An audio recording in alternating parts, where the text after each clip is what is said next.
Hello and welcome there, friends. My name is Gerald, pastor at Innovate Church here in Kannapolis.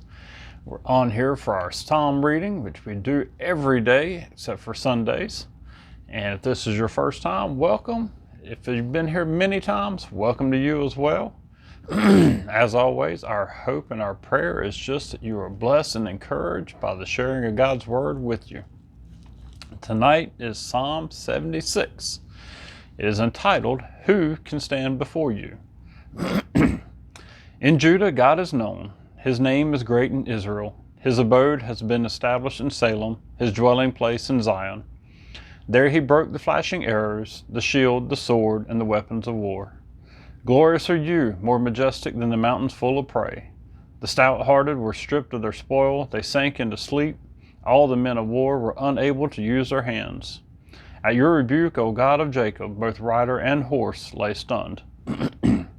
But you are to be feared. Who can stand before you when once your anger is roused? From the heavens you uttered judgment. The earth feared and was still, when God arose to establish judgment, to save all the humble of the earth.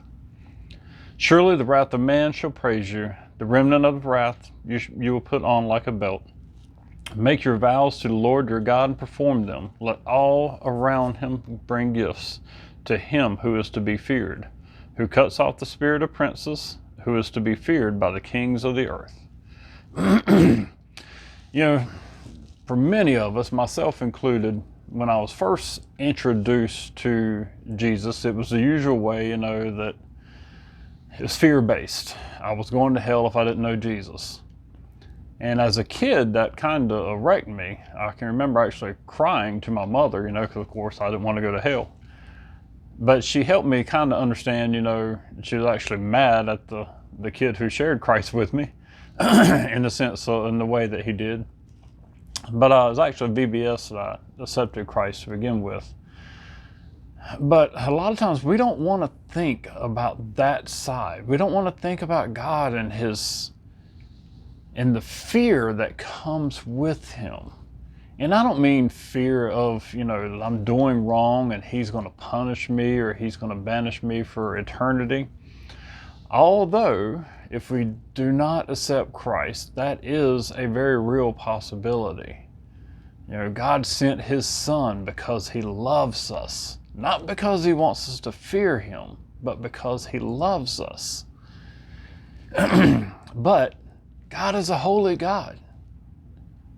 And I believe that if we were to be face to face with him today, it would absolutely produce fear in us.